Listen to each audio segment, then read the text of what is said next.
ಓಷ್ಟಾ ಪಿದಾನಾ ನಕುಲಿ ದಂತೈ ಪರಿವೃತಾ ಪವಿಃ ಸರ್ವಸ್ಯೈ ವಾಚ ಈಶಾನ ಚಾರುಮಾಮಿಹವಾದೇತ್ ಸರ್ವವಾಗೀಶ್ವರೋ ವಿಷ್ಣುಃ ಶ್ರೀರೂಪೋ ಮಾಂ ಸುವಾದೇತ್ ನಮೋಸ್ತ್ವನಂತಾಯ ಸಹಸ್ರಮೂರ್ತಯೇ ಸಹಸ್ರಪಾದಾಕ್ಷಿ ಶಿರೋರುವಾಹವೇ ಸಹಸ್ರನಾಮ್ನೇ ಪುರುಷಾಯ ಶಾಶ್ವತೆ ಸಹಸ್ರಕೋಟಿ ಯುಗಧಾರಿಣೇ ನಮಃ ಬ್ರಹ್ಮಚರ್ಯ ಹರಿಪ್ರೀತಿ ಸುವಿದ್ಯಾವಾದಶಾಲಿನಃ ಇಷ್ಟದಾನ್ ಕಷ್ಟಹರ್ತೃನ್ನಃ ವಿದ್ಯಾಮಾನ್ಯಾನ್ ಮುನೀನ್ನುಮಃ ತಪಸ್ವಾಧ್ಯಾಯ ಶುಶ್ರೂಷಾ ಕೃಷ್ಣಪೂಜಾರತಂ ಮುನಿಂ ವಿಶ್ವೇಶಂ ಇಷ್ಟದಂ ಮುಂದೆ ಪರಿವ್ರಾಟ್ ಚಕ್ರವರ್ತಿನಂ ಶ್ರೀ ಸುವರ್ಣ ವರ್ಣಾಯ ನಮಃ ಶ್ರೀ ಅಗ್ರಾಖ್ಯಾಯ ನಮಃ ಶ್ರೀ ಅಚಿಂತ್ಯಾಯ ನಮಃ ಶ್ರೀ ಗುರುಭ್ಯೋ ನಮಃ. ಸುವರ್ಣವರ್ಣ ಅನ್ನುವ 741ನೇ ನಾಮ ವಿಷ್ಣು ಸಹಸ್ರನಾಮದ ನಾಮ ಹೇಗೆ ಭಗವಂತನಲ್ಲಿ ಸರ್ವವರ್ಣ ಪ್ರತಿಪಾದ್ಯತ್ವ ಮುಂತಾದ ಮಹಿಮೆಗಳನ್ನು ಹೇಳ್ತಾ ಇದೆ ಎನ್ನುವುದನ್ನು ಹಿಂದಿನ ಉಪನ್ಯಾಸದಲ್ಲಿ ಕಂಡಿದ್ದೇವೆ. ಆ ನಾಮಾರೂಢವಾಗಿ ಭಗವಂತನ ಇನ್ನೂ ಕೆಲವು ಮಹಿಮೆಗಳನ್ನು ನಮಗೆ ಚಿಂತನೆ ಮಾಡಲಿಕ್ಕೆ ಬರುತ್ತೆ. ಸುವರ್ಣ ಅಂದರೆ ಒಳ್ಳೆಯ ವರ್ಣ, ಅಕ್ಷರ. ಅದರಿಂದ ವರ್ಣ, ವರ್ಣ್ಯತೆ, ಪ್ರತಿಪಾದ್ಯತೆ ಇತಿ ಸುವರ್ಣ ವರ್ಣ. ಅಂತಹ ಒಳ್ಳೆಯ ಅಕ್ಷರ ಯಾವುದು? ಎಲ್ಲ ಅಕ್ಷರಗಳಿಗೂ ಮೂಲವಾಗಿರ್ತಕ್ಕಂತಹ ಅಕಾರ, ಅದು ಒಳ್ಳೆಯ ವರ್ಣ, ಸುವರ್ಣ. ಅಂತಹ ಅಕಾರದಿಂದ ಪ್ರತಿಪಾದ್ಯನಾದವ ಭಗವಂತ ಅನ್ನುವ ಭಗವಂತನ ಮಹಿಮೆಯನ್ನು ಸುವರ್ಣವರ್ಣ ಅನ್ನತಕ್ಕಂತಹ ನಾಮ ತಿಳಿಸ್ತಾ ಇದೆ. ಅಕಾರ ಪ್ರತಿಪಾದ್ಯತ್ವ ಭಗವಂತನ ಮಹಿಮೆ ಅಂತ ಹೇಳಬೇಕಾಗಿದ್ರೆ ಅಕಾರದ ಅಂತಹ ಒಂದು ವೈಶಿಷ್ಟ್ಯವನ್ನು, ಅದರ ಹಿರಿಮೆಯನ್ನು ನಾವು ಗುರುತಿಸಬೇಕಾಗುತ್ತೆ. ಐತರೇಯ ಉಪನಿಷತ್ತಲ್ಲಿ ಬೃಹತಿ ಸಹಸ್ರದ ಪ್ರಸ್ತಾವ ಬರುತ್ತೆ. ಆ ಸಂದರ್ಭದಲ್ಲಿ ಒಂದು ಮಾತು ಉಪನಿಷತ್ತಲ್ಲಿ ಹೀಗೆ ಬಂದಿದೆ: ಸವಾಯೇಷ ವಾಚ ಪರಮೋ ವಿಕಾರೋ ಯದೇತನ್ ಮಹದುಕ್ತಂ ಉಕ್ತ್ಯಂ. ಉಕ್ತ ಅಂತ ಅನಿಸಿರ್ತಕ್ಕಂತಹ ಬೃಹತಿ ಸಹಸ್ರ ಅದು ಅಕಾರದ ದೊಡ್ಡದಾಗಿರ್ತಕ್ಕಂತಹ ವಿಕಾರ, ಅದರ ವ್ಯಾಖ್ಯಾನ ರೂಪದಲ್ಲಿ ಇರುವಂತಹದ್ದು. ಅದನ್ನು ಆಚಾರ್ಯರು ಹೀಗೆ ಸ್ಪಷ್ಟಪಡಿಸಿದ್ದಾರೆ ಭಾಷ್ಯದಲ್ಲಿ: ಅಕಾರ ಪ್ರಥಮಂ ನಾಮ ವಿಷ್ಣು ಸರ್ವ ಗುಣಾನುವಧ್ರುವನ್. ಮೊದಲು ಅಕಾರದ ಹಿರಿಮೆಯನ್ನು ಹೇಳಿ ಅಂತಹ ಅಕಾರದ ವ್ಯಾಖ್ಯಾನ ರೂಪದಲ್ಲಿರುವಂತಹದ್ದು ಬೃಹತಿ ಸಹಸ್ರ. ಹಾಗಾಗಿ ಬೃಹತಿ ಸಹಸ್ರಕ್ಕೆ ಅಕಾರದ ವ್ಯಾಖ್ಯಾನ ಅನ್ನುವುದೇ ಒಂದು ಹೆಗ್ಗಳಿಕೆ ಅಂತ ಉಪನಿಷತ್ತಿನ ಅಭಿಪ್ರಾಯ. ಅದನ್ನು ಆಚಾರ್ಯರು ಹೀಗೆ ಹೇಳ್ತಾ ಇದ್ದಾರೆ. ಮೊದಲನೇದಾಗಿ ಅಕಾರ ಯಾಕೆ ಶ್ರೇಷ್ಠ? ಭಗವಂತನ ಎಲ್ಲ ಗುಣಗಳನ್ನು ಸಂಗ್ರಹವಾಗಿ ಅದು ನಮ್ಮ ಮುಂದೆ ಪ್ರಸ್ತುತಪಡಿಸ್ತಾ ಇದೆ. ಹಾಗಾಗಿ ಅಕಾರ ಅನ್ನುವುದು 51 ಅಕ್ಷರಗಳಲ್ಲೂ ಕೂಡ ಬಹಳ ಶ್ರೇಷ್ಠ, ವಿವಿಧ ಅಕ್ಷರಗಳಿಗಿಂತ ಶ್ರೇಷ್ಠವಾಗಿರುವಂತಹದ್ದು. ಹೇಗೆ ಭಗವಂತನ ಎಲ್ಲ ಗುಣಗಳನ್ನು ಸಂಗ್ರಹವಾಗಿ ನಮ್ಮ ಮುಂದೆ ಪ್ರಸ್ತುತಪಡಿಸುತ್ತೆ ಅಂದರೆ, ಅಕಾರ ನನಿ ಅಂತ ಒಂದು ಪ್ರತ್ಯಯ ಇದೆ ಸಂಸ್ಕೃತದಲ್ಲಿ, ನನ್ನಿ ಅಂತ. ಆ ನನ್ನಿನ ಅವಶೇಷ ರೂಪದಲ್ಲಿ ಇರುವಂಥದ್ದು. ನಕಾರ ಹೋಗಿ ಅದು ಅಕಾರ ಆಗಿರುವಂಥದ್ದು. ನನಿಗೆ ಸಂಸ್ಕೃತದಲ್ಲಿ ವಿರೋಧ ಅನ್ನುವ ಅರ್ಥ ಇದೆ. ಅಧರ್ಮ ಅನ್ನುವಲ್ಲಿ ಅನನ್ಯನ ಪ್ರಯೋಗ ಮಾಡಿದ್ದೇವೆ. ಧರ್ಮ ವಿರುದ್ಧವಾದದ್ದು ಅನ್ನುವ ಅರ್ಥದಲ್ಲಿ. ಹಾಗೆ ಅಭಾವ ಅನ್ನುವ ಅರ್ಥ ಇದೆ. ಜಲಂ ನಾಸ್ತಿ, ನೀರು ಇಲ್ಲ, ನೀರಿನ ಅಭಾವ ಇದೆ ಅಂತ ತಿಳಿಸುವಂತ. ಹಾಗೇನೆ ಭೇದ ಅನ್ನುವ ಅರ್ಥ ಇದೆ. ಅಮಾರ್ಗಹಾಯಂ, ಇದು ಮಾರ್ಗಕ್ಕಿಂತ ವಿಲಕ್ಷಣವಾದದ್ದು, ಬೇರೆಯಾದದ್ದು ಅಂತ. ಹೀಗೆ ನನಿ ಪ್ರತ್ಯಯ 3 ಅರ್ಥಗಳಲ್ಲಿ ಪ್ರಯೋಗಿಸಲ್ಪಡುತ್ತದೆ: ಅಭಾವ, ಭೇದ ಮತ್ತು ವಿರೋಧ.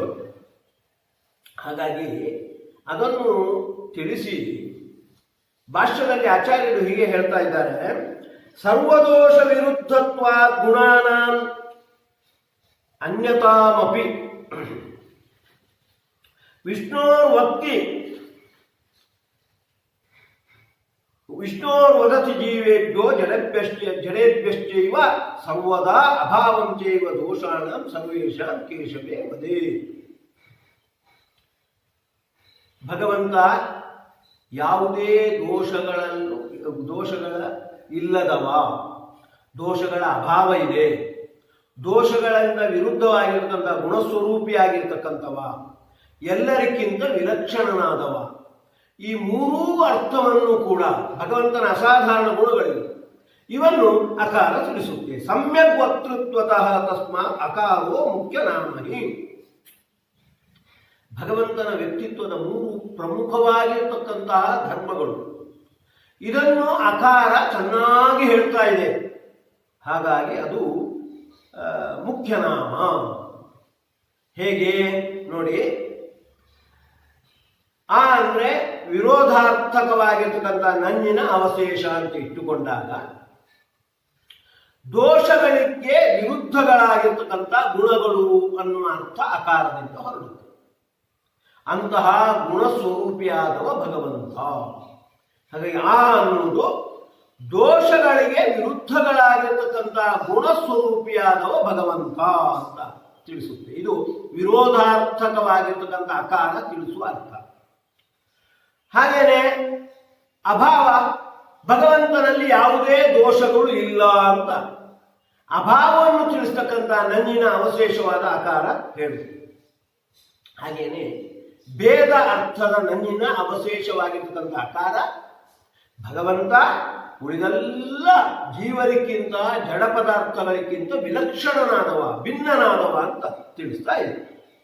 ಹಾಗಾಗಿ ಭಗವಂತನ ಇದು ಮೂರು ಪ್ರಮುಖ ಧರ್ಮಗಳು. ಯಾವುದೇ ದೋಷಗಳು ಅವನಲ್ಲಿ ಇಲ್ಲ, ಎಲ್ಲ ಗುಣಗಳ ಸ್ವರೂಪಿಯಾದವ, ಹಾಗೆಯೇ ಎಲ್ಲರಿಗಿಂತ ವಿಲಕ್ಷಣನಾದವ. ಈ ಮೂರು ಪ್ರಮುಖವಾದ ಅರ್ಥಗಳನ್ನು ಅಕಾರ ತಿಳಿಸುತ್ತೆ. ಆ ಮೂಲಕ ಭಗವಂತನ ಹಿರಿಮೆಯನ್ನು ಹೇಳುತ್ತೆ. ಆದುದರಿಂದ ಅದು ಭಗವಂತನ ಮುಖ್ಯ ನಾಮ ಅಂತ ಆಚಾರ್ಯರು ಭಾಷ್ಯದಲ್ಲಿ ಸ್ಪಷ್ಟಪಡಿಸ್ತಾ ಇದ್ದಾರೆ. ತದರ್ಥಾನ್ ಏಕದೇಶೇನ ಶಬ್ದ ಸರ್ವೇಪಿ ಚೋಚಿರೆ. ಉಳಿದೆಲ್ಲ ಶಬ್ದಗಳು ಏನು ಅರ್ಥ ಹೇಳಿದ್ರು ಕೂಡ ಈ ಮೂರು ಅರ್ಥಗಳ ಏಕದೇಶವನ್ನು ಹೇಳುವಂತಹದ್ದು, ಒಂದು ಭಾಗವನ್ನು ಹೇಳುವಂತಹದ್ದು.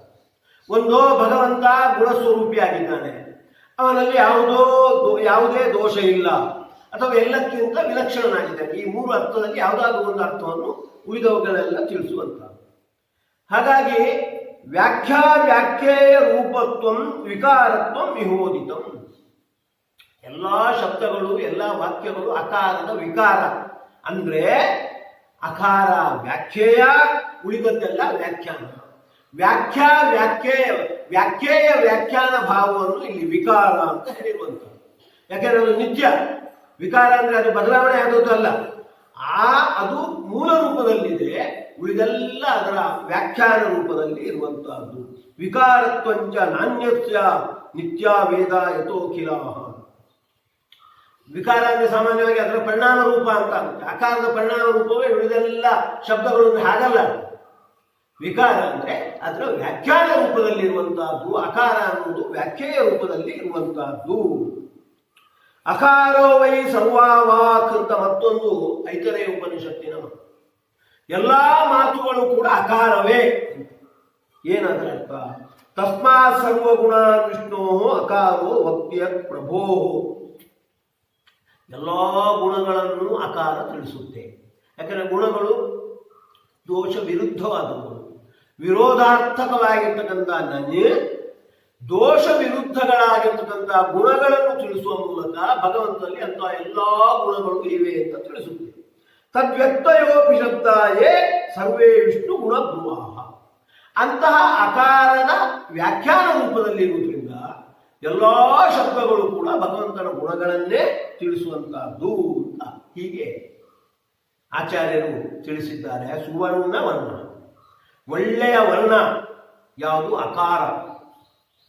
ಅದರಿಂದ ವರ್ಣ್ಯತೆ ಪ್ರತಿಪಾದ್ಯತೆ ಇತಿ ಸುವರ್ಣವರ್ಣ. ಅಕಾರದಿಂದ ಭಗವಂತನ ಮೂರು ಪ್ರಸಿದ್ಧವಾಗಿರ್ತಕ್ಕಂಥ ಪ್ರಮುಖವಾಗಿರ್ತಕ್ಕಂಥ ಮೂರು ಧರ್ಮಗಳನ್ನು ಹೇಳುವ ಮೂಲಕ ಅಕಾರ ಭಗವಂತನನ್ನು ತಿಳಿಸ್ತಾ ಇದೆ. ಅಕಾರದಿಂದ ಪ್ರತಿಪಾದ್ಯನಾದವ ಯಾರು ಗೊತ್ತಾ? ವರ್ಣನ್ಯಾಯದಲ್ಲಿ ವರ್ಣನ್ಯಾಸದಲ್ಲಿ ನಾವು ಹೇಳ್ತೇವೆ ಅಜಾಯ ನಮಃ. ಅಜನಾಮಕ ಭಗವಂತ ಅಕಾರದಿಂದ ಪ್ರತಿಪಾದ್ಯನಾದ. ಎಲ್ಲೇ ಅಕಾರ ಸೇರಿರಲಿ, ಅದು ವೈದಿಕ ಶಬ್ದವೇ ಆಗಬೇಕಾಗಿಲ್ಲ, ಲೌಕಿಕ ಶಬ್ದವೂ ಆಗಿರ್ಬೋದು, ಬರೇ ಸಂಸ್ಕೃತ ಶಬ್ದ ಬೇಕಾಗಿಲ್ಲ, ಇತರ ಭಾಷೆಯ ಶಬ್ದಗಳು ಆಗಿರ್ಬೋದು. ಅಲ್ಲಿ ಅಕಾರ ಸೇರ್ಕೊಂಡಿದ್ರೆ ಅಜನಾಮಕ ಭಗವಂತನ ಪ್ರತಿಪಾದಕ ಆ ಅಕಾರ ಅಂತ. ಆತ ಜಾಯತೆ ಐತಿ ಅಜಹ ಅಂತ ಅರ್ಥ.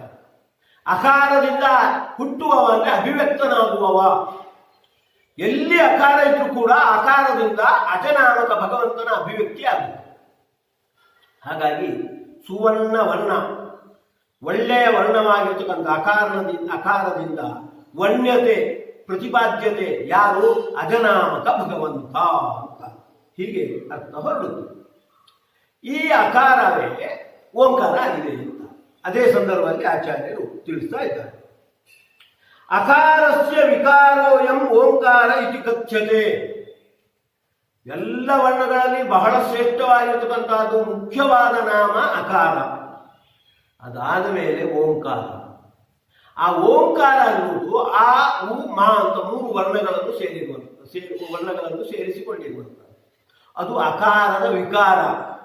ವಿಕಾರ ಅಂದ್ರೆ ಮತ್ತೆ ಅಕಾರವೇ ಓಂಕಾರವಾಗಿ ಪರಿಣಾಮ ಹೊಂದಿದ್ದು ಅಂತ ಅಲ್ಲ, ಮತ್ತೆ ಯಾಕೆಂದ್ರೆ ಅದು ನಿತ್ಯ. ಹಾಗಾಗಿ ಅಕಾರದ ವ್ಯಾಖ್ಯಾನ ರೂಪದಲ್ಲಿ ಇರುವಂತಹದ್ದು. ಹೇಗೆ?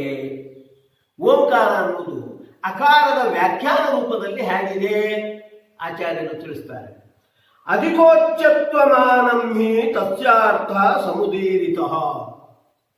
ಆ ಉ ಮಾ ಒಟ್ಟು ಸೇರಿ ಓಂ ಅಂತ.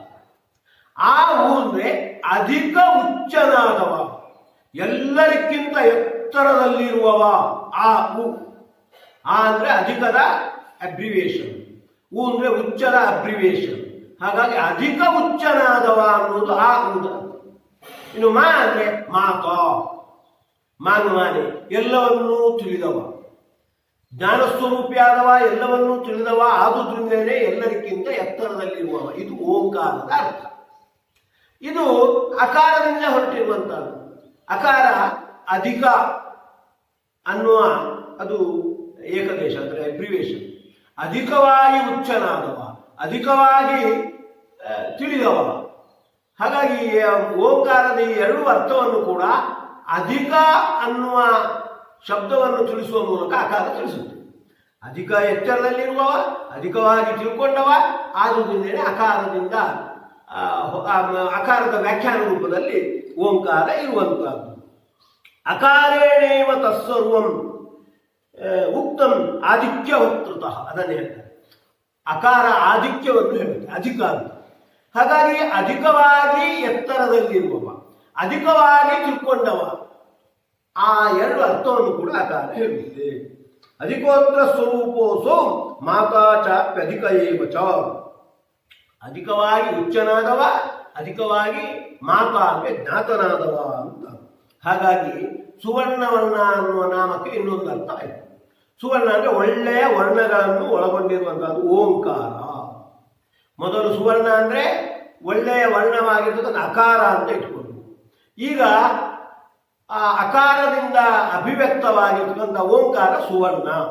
ಅಕಾರ ಉಕಾರ ಮಕಾರ ರೂಪವಾಗಿರ್ತಕ್ಕಂಥ ಮೂರು ವರ್ಣಗಳನ್ನು ಒಳಗೊಂಡಿರುವಂತಹದ್ದು. ಅದರಿಂದ ವರ್ಣ್ಯತೆ ಪ್ರತಿಪಾದ್ಯತೆ ಇತಿ ಸುವರ್ಣ ವರ್ಣ.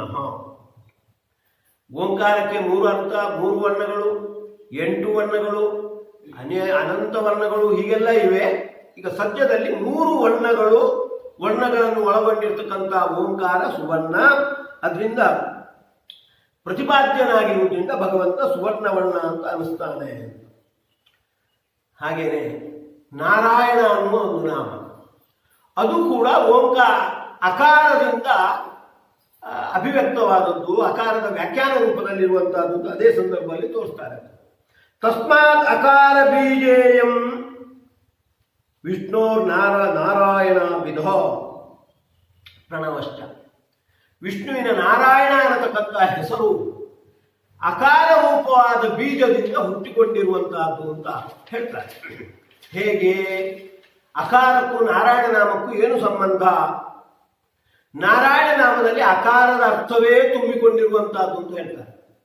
ಯಾಕೆ ಗೊತ್ತಾ? ನಾ ಅಂತ ಅದು ಏಕಾರ್ಥತ್ವ ಅಕಾರೋಸೋ ನಕಾರತ್ವ ಉಪಾಗತಃ. ವಸ್ತುತ್ತು ಅಕಾರಕ್ಕೂ ನಕಾರಕ್ಕೂ ಒಂದೇ ಅರ್ಥ. ನನ್ನಿನ ಏಕದೇಶ, ನನ್ನಿನ ಒಂದು ಭಾಗ ಅಕಾರ. ಹಾಗಾಗಿ ಒಂದೇ ಅರ್ಥ, ನಕಾರಕ್ಕೂ ಅಕಾರಕ್ಕೂ ಒಂದೇ ಅರ್ಥ ಇರುವುದರಿಂದ ಅಕಾರವೇ ನಾರಾಯಣ ಎನ್ನುವ ನಾಮದಲ್ಲಿ ನಾವಾಗಿ ಪರಿಣಾಮ ಹೊಂದಿರುವಂತಹದ್ದು. ಏಕಾರ್ಥತ್ವ ಅಕಾರೋಸು ನಕಾರತ್ವ ಉಪಾಗತಃ. ಅಲ್ಲಿ ನಕಾರ ಆಯಿತು. ಅಲ್ಲಿ ನಾ ಅಂತ ಇರುವುದಲ್ವಾ ಅಂದ್ರೆ ಹೇಳ್ತಾರೆ, ದೀರ್ಘೀಭೂತ ಪುನಸ್ತೇನೈವ ಅಕಾರೇಣ ಸಹಸ್ಥಿತ. ಇನ್ನೊಂದು ಅಕಾರ ಸೇರಿಸಿ ದೀರ್ಘವಾಗಿದೆ, ನಾ ಅಂತ ಆಗಿದೆ. ಅದರ ಅರ್ಥ ಏನು ಅದು ಮತ್ತೆ ನೋಡೋಣ. ಇನ್ನು ನಾರಾ ಅಂತ ಇದೆ. ಅಭಾವವಾಚ್ಯಕಾರಸ್ಯ ಹ್ಯರ್ಥೋ ರೇಪಶ್ಚಯಂ ಮುದೇ. ರಾ ಅನ್ನುವುದು ಅದು ರಿಂಗ್ ಶ್ಚಯೆ ಎನ್ನುವ ಧಾತುವಿನಿಂದ ನಿಷ್ಪನ್ನವಾದದ್ದು, ಅಭಾವವನ್ನು ತಿಳಿಸುವಂಥದ್ದು. ಅಕಾರ ಅಭಾವವನ್ನು ತಿಳಿಸುತ್ತೆ. ಅದೇ ಅಕಾರ ಈಗ ರಕಾರವಾಗಿ ಪರಿಣಾಮ ಹೊಂದಿ ಇಲ್ಲಿ ಬಂದಿದೆ. ಅದು ಶ್ಚಯವನ್ನು ಹೇಳುತ್ತೆ, ನಾಶ ಅಂತ ಹೇಳುತ್ತೆ. ಸ್ವಪ್ಯಕಾರೇಣ ಸಹಿತ ದೀರ್ಘತ್ವ ಸಮುದೀರ್ಘ. ಅದು ಅಕಾರದಿಂದ ಸೇರಿಕೊಂಡು ನಾರಾ ಅಂತ ಆಗಿದೆ. ಇನ್ನು ಯಕಾರ ಅಭಾವವಾಚ್ಯಕಾರ ಸಹ ಏಕ ಐಕ್ಯಾರ್ಥ ಗತ್ಯಭಾವಯೋ ಯಕಾರತ್ವ ಗತಃ. ತಸ್ಮಾತ್ ಹಾಗೇನೆ ಯಾ ಅನ್ನುವುದು ಯಾ ಗತಿ ಎನ್ನುವ ಗತಿ ಅರ್ಥದಲ್ಲಿ ಇರುವಂಥದ್ದು. ಅಕಾರಕ್ಕೂ ಕೂಡ ಅದೇ ಅರ್ಥ ಇದೆ. ಆದುದರಿಂದ ಅಕಾರವೇ ಯಕಾರವಾಗಿ ಪರಿಣಾಮ ಹೊಂದಿರುವಂತಹದ್ದು. ಯಕಾರತ್ವ ಗತಃ ಒಂದೇ ಅರ್ಥ. ಗತಿ ಇದು ಗತ್ಯರ್ಥಕವಾಗಿರ್ತಕ್ಕಂಥ ಯಕಾರಕ್ಕೂ ಅಕಾರಕ್ಕೂ ಒಂದೇ ಅರ್ಥ. ಅದು ಅಭಾವವನ್ನು ಹೇಳುವಂತಹದ್ದು, ಇಲ್ಲ ಅಂತ. ಯಕಾರ ಇಲ್ಲ ಹೋದ ಅಂತ ಅರ್ಥವನ್ನು ಹೇಳುವಂತಹದ್ದು. ಹಾಗೆ ಒಂದೇ ಅರ್ಥ ಆದುದರಿಂದ ಅಕಾರವೇ ಯಕಾರವಾಗಿ ಪರಿಣಾಮ ಹೊಂದಿದೆ. ಇಲ್ಲಿ ನಾ ಅಂತ ಇರುವುದಲ್ವಾ ಅಂದ್ರೆ ಅದಕ್ಕೆ ಹೇಳ್ತಾರೆ, ರೇಪಸ್ಯ ಉತ್ತರತ್ವತಃ ನತ್ವಂ ಗತಃ. ನಾ ಅಂತ ಅಂದ್ರೆ ನಾರಾಯಣ ಅಂತ ಅದು ರಕಾರದ ಫಲದಲ್ಲಿ ಇರುವುದನ್ನ ನಾ ಅಂತ ಅನ್ನೋದು. ಇಲ್ಲಿದೆ ಅದು ನಾ ಅಂತ ಇರುವಂತದ್ದು. ಅದು ವಿರುದ್ಧಾರ್ಥಕ, ಗುಣ ದೋಷಗಳಿಗಿಂತ ವಿರುದ್ಧವಾದ ಗುಣ ಸ್ವರೂಪಿ ಅಂತ ತಿಳಿಸುವಂತದ್ದು. ಅದನ್ನು ಹೇಳ್ತಾರೆ,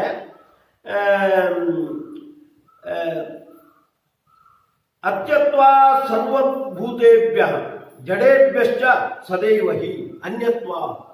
ಎಲ್ಲ ಭೂತ ಜಡಗಳಿಗಿಂತ ವಿಲಕ್ಷಣನಾದವ ಅಂತ ನಾ ಅನ್ನೋದು ಹೇಳುವುದು. ಅದು ಸರ್ವದೋಷ ವಿರುದ್ಧತ್ವ ಸರ್ವತೋಪ್ಯಧಿಕತ್ವತಃ. ಎಲ್ಲ ದೋಷಗಳಿಂದ ವಿರುದ್ಧನಾದವ, ವಿರೋಧಾರ್ಥಕವಾಗಿರ್ತಕ್ಕಂಥ ನನಗೆ ತಿಳಿಸುತ್ತೆ. ಹಾಗೇನೆ ಎಲ್ಲರಿಗಿಂತ ಅಧಿಕನಾಗಿರುವುದರಿಂದ ಅವ ಎಲ್ಲರಿಗಿಂತ ವಿಲಕ್ಷಣ ಆಗಿದ್ದಾನೆ ಅಂತ ಭೇದಾರ್ಥಕವಾಗಿರ್ತಕ್ಕಂಥ ನನಗೆ ಅಲ್ಲಿ ಹೇಳುತ್ತೆ. ನಿರಾಸನಾಚ್ಯ ದೋಷಾಣ ಸ್ವಭಕ್ತೇಭ್ಯ ಸಮಂತತ. ಕೊನೆಯ ನಕಾರ ಅದು ಇಲ್ಲ ಅಂತ ಹೇಳುದು. ನಿರಾಸ ಮಾಡ್ತಾನೆ ಅಂತ, ನಾಶ ಮಾಡ್ತಾನೆ ಅಂತ, ನಾಶಾರ್ಥಕ. ಹಾಗಾಗಿ ಭಕ್ತರ ದೋಷಗಳನ್ನೆಲ್ಲ ದೂರ ಮಾಡುವವ ಅಂತ ನಾರಾಯಣ ಶಬ್ದದ ಕೊನೆಯ ನಕಾರ ಹೇಳುತ್ತೆ. ಹಾಗಾದ್ರೆ ಏನು ಹೇಳಿದಾಗಾಯ್ತು? ನಾರಾಯಣ ಅಂದರೆ ಅಕಾರ ಏನು ಅರ್ಥವನ್ನು ಹೇಳುತ್ತೋ ಅದೇ ಅರ್ಥವನ್ನು ನಾರಾಯಣ ಹೇಳುವಂತ. ಸರ್ವದೋಷ ವಿರುದ್ಧ ಅಂತಹ ಉರುಗುಣ ಪೂರ್ಣ ಸ್ವರೂಪತಃ. ಸರ್ವದೋಷ ವಿರುದ್ಧವಾಗಿರ್ತಕ್ಕಂಥ ಗುಣಸ್ವರೂಪಿಯಾದವ ಭಗವಂತ. ಎಲ್ಲ ಜೀವ ಜಡಗಳಿಗಿಂತ ವಿಲಕ್ಷಣನಾದವ ಭಗವಂತ. ಭಕ್ತರ ದೋಷಗಳನ್ನೆಲ್ಲ ನಾಶ ಮಾಡುವ ಭಗವಂತ. ಇದು ನಾರಾಯಣ ನಾಮದ ಅರ್ಥ. ಅದು ಅಕಾರದಿಂದ ಬಂದಿರುವಂತ. ನಾರಾಯಣ ಇತಿ ಪ್ರೋಕ್ತೋ ಹ್ಯಕಾರಾರ್ಥೋ ಅಯಮೇವ ಹಿ. ಅಕಾರ ಅದನ್ನೇ ಹೇಳುವಂತಹದ್ದು. ಭಗವಂತ ದೋಷ ವಿರುದ್ಧವಾದ ಗುಣಸ್ವರೂಪಿ, ಎಲ್ಲ ಜಡ ಜೀವರಿಗಿಂತ ವಿಲಕ್ಷಣನಾದವ. ಹಾಗೇನೆ ಯಾವುದೇ ದೋಷವನಲ್ಲಿ ಇಲ್ಲ. ಇದನ್ನೇ ಹೇಳುವಂತಹದ್ದು. ಅದನ್ನೇ ಇದು ನಾರಾಯಣ ನಾಮ ಹೇಳ್ತಾ ಇದೆ. ನಾರಾಯಣ ಇತಿ ಪ್ರೋಕ್ತೋ ಹ್ಯಕಾರೋಕ್ತೋ ಅಯಮೇವ ಹಿ ತಸ್ಮಾತ್ ಅಕಾರ ಬೀಜೇಯಂ ವಿಷ್ಣು ನಾರಾಯಣಾಭಿಧ. ಹಾಗಾಗಿ ನಾರಾಯಣ ಅನ್ನತಕ್ಕಂಥ ಹೆಸರು ಅಕಾರ ಬೀಜ, ಅಕಾರದಿಂದ ಹುಟ್ಟುಕೊಂಡಿರುವಂತ. ಹೀಗೆ ಓಂಕಾರ ಆಯಿತು, ನಾರಾಯಣ ಶಬ್ದ ಆಯಿತು, ಆಮೇಲೆ ಬೃಹತಿ ಸಹಸ್ರ, ಅದು ಬಹಳ ವಿಶಿಷ್ಟವಾಗಿರ್ತಕ್ಕಂಥ ಸ್ತೋತ್ರ, ಅದು ಅಕಾರದ ಉತ್ತಮವಾಗಿರ್ತಕ್ಕಂಥ ವ್ಯಾಖ್ಯಾನ ಅಂತ ಅದನ್ನು ಮತ್ತೆ ಅವರು ಹೇಳ್ತಾ ಇದ್ದಾರೆ. ಆದುದರಿಂದ ಈ ಅಕಾರ ಎಲ್ಲ ವರ್ಣ ಸಮುದಾಯ, ಎಲ್ಲ ವಚನ ಪ್ರಪಂಚಕ್ಕೆ ಅದು ಮೂಲಭೂತವಾದದ್ದು. ಹಾಗಾಗಿ ಭಾರಿ ಪ್ರಸಿದ್ಧವಾಗಿರುವಂಥ ಅದನ್ನೇ ಹೇಳ್ತಾರೆ ಪ್ರಥಮಂ ನಾಮ ಚಕ್ರಿಣಃ ಅಂತ ಹೇಳ್ತಾರೆ. ಅಕಾರ ಅನ್ನೋದು ಭಗವಂತನ ಪ್ರಥಮ ನಾಮ. ಯಾಕಂದ್ರೆ ಎಲ್ಲ ನಾಮಗಳಿಗೂ ಮೂಲಭೂತ, ಎಲ್ಲ ಶಬ್ದಗಳಿಗೂ ಮೂಲಭೂತವಾದದ್ದು. ಅಕಾರ ನಾಮ ನಾಣ್ಯೋಸ್ತಿ ತಮೃತೆ ಪುರುಷೋತ್ತಮಂ. ಅದರ ಹೆಗ್ಗಳಿಕೆ ಏನಂದ್ರೆ ಅಕಾರದಿಂದ ವಾಚ್ಯನಾದವ ಇನ್ಯಾರೂ ಇಲ್ಲ, ಭಗವಂತ ಮಾತ್ರ ಇರುವಂತ. ಬ್ರಹ್ಮಾದಿ ಹೆಸರುಗಳು ಕೂಡ ಭಗವಂತನಿಗೆ ಸೇರಿರುವಂತಹದ್ದು. ಆದರೆ ಬ್ರಹ್ಮ ರುದ್ರಾದಿ ನಾಮಾನಿ ಬ್ರಹ್ಮಾದಿಷು ಅಪಿ ಅಮುಖ್ಯತಃ ವರ್ತಂತೆ. ಭಗವಂತ ತನ್ನ ಹೆಸರುಗಳನ್ನು ಆ ದೇವತೆಗಳಿಗೆ ಕೊಟ್ಟಿದ್ದಾನೆ, ಚತುರ್ಮುಖ, ರುದ್ರ ಮುಂತಾದವರಿಗೆ. ಹಾಗಾಗಿ ಭಗವಂತನ ಬ್ರಹ್ಮ ರುದ್ರ ನಾಮಗಳು ಅಮುಖ್ಯವಾಗಿ ಆ ದೇವತೆಗಳನ್ನಾಕು ಹೇಳುತ್ತೆ. ಆದರೆ ನತ್ವಕಾರೋಯಂ ವರ್ತತೆ ಕೇಶವಂ ವಿನಾ. ಅಕಾರ ಮಾತ್ರ ಬೇರೆ ಯಾರಿಗೂ ಕೊಟ್ಟಿಲ್ಲ, ಅದು ಭಗವಂತನನ್ನು ಮಾತ್ರ ತಿಳಿಸುವಂತಹದ್ದು. ನಾರಾಯಣ ನಾಮ ನಾರಾಯಣಾದಿ ನಾಮಾನಿ ನೃಣಾಂ ನಾಮಕ್ರಿಯಾಸ್ವಪಿ ವಿಹಿತಾನಿ. ನಾರಾಯಣಾದಿ ನಾಮಗಳನ್ನು ಭಗವಂತ ತಾನೇ ಇಟ್ಟುಕೊಂಡಿದ್ದಾನೆ, ಬ್ರಹ್ಮಾದಿಗಳಿಗೆ ಕೊಟ್ಟಿಲ್ಲ. ಆದರೆ ಜನರೇನು ಮಾಡ್ತಾರೆ, ತಮ್ಮ ನಾಮಕರಣ ಇತ್ಯಾದಿಗಳಲ್ಲಿ ತಮ್ಮ ಮಕ್ಕಳಿಗೂ ಕೂಡ ನಾರಾಯಣ ಕೇಶವ ಅಂತ ಹೆಸರು ಇಟ್ಟುಬಿಡ್ತಾರೆ. ಆದರೆ ನೈವಾಯಂ ವಿಹಿತ ಸ್ತಂಭತೆ ಪ್ರಭು. ಆಕಾರ ಮಾತ್ರ ಭಗವಂತನನ್ನು ಬಿಟ್ಟು ಬೇರೆ ಯಾರಿಗೂ ನಾಮಕರಣದ ಸಂದರ್ಭದಲ್ಲೂ ಕೂಡ ಅಕಾರದ ನಾಮ ಯಾರಿಗೂ ಇಡುವಂತಹದ್ದಿಲ್ಲ. ಆದುದರಿಂದ ಇದು ಭಗವಂತನಿಗೆ ಅಸಾಧಾರಣವಾಗಿ ಸೇರಿರ್ತಕ್ಕಂಥ ನಾಮ. ಆದ್ರಿಂದ ಅದು ಸುವರ್ಣ. ಅದರಿಂದ ಭಗವಂತ ಪ್ರತಿಪಾದ್ಯನಾದವ ಅಲ್ಲ. ಅಕಾರದಿಂದ ಲಕ್ಷ್ಮೀದೇವಿ ಮತ್ತು ವಾಯುದೇವರು ವಾಚ್ಯರಾಗ್ತಾರೋ ಹೇಗೆ? ವಾಯು ಬ್ರಹ್ಮಾಪಿ ಚಾಕಾರ ದೇವತೆ ನತು ನಾಮಿನೋ ಒಂದು ಮಾತು ಹೇಳ್ತಾರೆ. ಅವರು ಈ ಅಕಾರ ನಾಮಕ್ಕೆ ಅವರು ಅಭಿಮಾನಿಗಳು, ಅವರು ವಾಚ್ಯರಲ್ಲ. ಯಥಾ ಅದಕ್ಕೊಂದು ದೃಷ್ಟಾಂತ ಕೊಡ್ತಾರೆ. ಯಥಾ ಅಭಿಧೇಯೋ ಅನ್ಯು ವೇದಾಖ್ಯ ದೇವತಾ ಪರ. ವೇದದಿಂದ ಪ್ರತಿಪಾದ್ಯನಾದವ ಬೇರೆ, ವೇದ ಅಂತ ಹೆಸರಿರುವರ್ತಕ್ಕಂಥ ದೇವತೆಗಳು ಹೇಗೆ ಬೇರೆಯೋ, ಏವಂ ನಾಮಾಭಿಮಾನೀತು ವಾಯು ವಾಚ್ಯೋ ಜನಾರ್ದನ. ಅಂದರೆ ನಾಮಾಭಿಮಾನಿ ವಾಯುದೇವ ಮತ್ತು ಲಕ್ಷ್ಮೀದೇವಿ ಆಗ್ಬೋದು. ಆದರೆ ವಾಚ್ಯ ಅಕಾರದಿಂದ ವಾಚ್ಯನಾದವ ಜನಾರ್ದನ. ತಸ್ಮಾತ್ ಐತಿ ನಾಮೇತತ್ ವಿಷ್ಣು ಕೇವಲಮೇವ. ಅದರ ವಾಚ್ಯತ್ವ ಸಂಬಂಧದಿಂದ ಅಕಾರ ಭಗವಂತನಿಗೇ ಸೇರಿರುವಂತ. ಅದರ ಅಭಿಮಾನಿತ್ವೇನ ವಾಯುದೇವ ಲಕ್ಷ್ಮೀದೇವಿ ಆಗಿರ್ಬೋದು, ವಾಚ್ಯತ್ವ ಸಂಬಂಧದಿಂದ ಅವರಿಗೆ ಸೇರಿರುವಂತಹದ್ದು. ವಿಶೇಷತೋಸ್ಯ ವ್ಯಾಖ್ಯಾನ ಬೃಹತೀನ ಸಹಸ್ರ. ಅಂತ ಅಕಾರದ ವಿಶೇಷವಾಗಿರ್ತಕ್ಕಂತಹ ವ್ಯಾಖ್ಯಾನ ಬೃಹತಿ ಸಹಸ್ರ. ಹಾಗಾಗಿ ಸುವರ್ಣ ಅಂದ್ರೆ ಒಳ್ಳೆಯ ನಾಮವಾಗಿರ್ತಕ್ಕಂಥ ಅಕಾರ, ಅದರಿಂದ ಪ್ರತಿಪಾದ್ಯನಾದವ ಸುವರ್ಣವರ್ಣ. ಹಾಗೆಯೇ ಅಂತಹ ಅಕಾರದ ವ್ಯಾಖ್ಯಾನ ರೂಪದಲ್ಲಿ ಇರ್ತಕ್ಕಂತಹ ಬೃಹತಿ ಸಹಸ್ರ ಅದು ಸುವರ್ಣ, ಒಳ್ಳೆಯ ವರ್ಣಗಳಿಂದ ಒಳಗೊಂಡಿರುವಂತಹದ್ದು. ಅದರಿಂದ ಪ್ರತಿಪಾದ್ಯನಾದ ಭಗವಂತ ಸುವರ್ಣವರ್ಣ ಅಂತ ಆಗ್ತಾನೆ. ಆದುದರಿಂದೇನೆ ಅವನನ್ನು ಅಗ್ರಾಹ್ಯ, ಅಚಿಂತ್ಯ ಅಂತ ನಾಮಗಳು ಬರುತ್ತೆ. ಅಗ್ರಾಹ್ಯ ಅನ್ನುವುದಕ್ಕೆ ಪೂರ್ಣವಾಗಿ ಯಾರನ್ನು ತಿಳಿಯಲಿಕ್ಕಾಗುವುದಿಲ್ಲವೋ ಅವನು ಅಂತ ಒಂದು ಅರ್ಥ ಇದೆ. ಇನ್ನೊಂದು ಅರ್ಥ ಆ ಇತಿ ಗ್ರಾಹ್ಯ. ಆ ಅನ್ನತಕ್ಕಂಥ ಅಸಾಧಾರಣವಾಗಿರ್ತಕ್ಕಂಥ ಮುಖ್ಯವಾಗಿರ್ತಕ್ಕಂಥ ನಾಮದಿಂದ ತಿಳಿಲಿಕ್ಕೆ ಯೋಗ್ಯನಾದವ ಅಗ್ರಾಹ್ಯ. ಅಚಿಂತ್ಯ ಅನ್ನೋದು ಹಾಗೆ. ಆ ಎನ್ನುವ ಅಚಿಂತ್ಯ ಅಂದ್ರೆ ಪೂರ್ಣವಾಗಿ ಅವರನ್ನು ಚಿಂತನೆ ಮಾಡಲಿಕ್ಕೆ ಬರುವುದಿಲ್ಲ ಅನ್ನೋದು ಒಂದು ಪ್ರಸಿದ್ಧ ಅರ್ಥ. ಜೊತೆಗೆ ಆ ಇತಿ ಚಿಂತ್ಯ, ಅವನ ಅಸಾಧಾರಣವಾದ ಪ್ರಮುಖವಾದ ಅಕಾರದಿಂದ ಚಿಂತನೆ ಮಾಡಲಿಕ್ಕೆ ಯೋಗ್ಯನಾದವ ಅಚಿಂತ್ಯ. ಆದುದರಿಂದ ನಾವು ಸುವರ್ಣವನ್ನ ಹಾಗೇನೆ ಅಚಿಂತ್ಯ ಅಗ್ರಾಹ್ಯ ನಾಮಗಳಿಂದ ಭಗವಂತ ಅಕಾರದಿಂದ, ಓಂಕಾರದಿಂದ, ನಾರಾಯಣ ನಾಮದಿಂದ, ಬೃಹತಿ ಸಹಸ್ರದಿಂದ ಹೇಗೆ ಪ್ರತಿಪಾದ್ಯನಾಗಿದ್ದಾನೆ ಅನ್ನುವ ಮಹಿಮೆಯನ್ನು ಈ ನಾಮಾರೂಢವಾಗಿ ಚಿಂತನೆ ಮಾಡಿ ಅವನ ಅನುಗ್ರಹಕ್ಕೆ ಪಾತ್ರರಾಗೋಣ. ಮುಂದಿನ ಉಪನ್ಯಾಸದಲ್ಲಿ ಮತ್ತೆ ಸುವರ್ಣವರ್ಣ ಅನ್ನುವುದು ಮಂತ್ರಗಳ ವಿಷಯದಲ್ಲಿ ಮತ್ತೆ ತೆರೆದುಕೊಳ್ಳುತ್ತೆ. ಅದನ್ನು ಹೇಗೆ ಅಂತ ನೋಡಿ ಭಗವಂತನ ಅನುಗ್ರಹಕ್ಕೆ ಪಾತ್ರರಾಗೋಣ. ಯಸ್ ಸರ್ವಗುಣ ಸಂಪೂರ್ಣ ಸರ್ವದೋಷ ವಿವರ್ಜಿತ ಪ್ರಿಯತಾಂ ಪ್ರೀತೇವಾಲಂ ವಿಷ್ಣುರ್ಮೇ ಪರಮಸ್ವರೂಪ ನಾಹಂ ಕರ್ತಾ ಹರಿಕರ್ತ ತತ್ಪೂಜಾ ಕರ್ಮ ಚಾಖಿಲಂ ತಥಾಪಿ ಮತ್ಕೃತಾ ಪೂಜಾ ತತ್ಪ್ರಸಾದೇನ ನಾನ್ಯಥಾ ತದ್ಭಕ್ತಿ ತತ್ಫಲಂ ಮಖ್ಯಂ ತತ್ಪ್ರಸಾದ ಪುನಃ ಪುನಃ ಕರ್ಮನ್ಯಾಸೋ ಹರಾವೇವ ವಿಷ್ಣೋ ತೃಪ್ತಿ ಕರಸ್ಸದಾ. ಶ್ರೀಕೃಷ್ಣಾರ್ಪಣಮಸ್ತು, ಶ್ರೀಕೃಷ್ಣಾರ್ಪಣಮಸ್ತು, ಶ್ರೀಕೃಷ್ಣಾರ್ಪಣಮಸ್ತು. ಲೋಕಾ ಸಮಸ್ತಾಃ ಸುಖಿನೋ ಭವಂತು.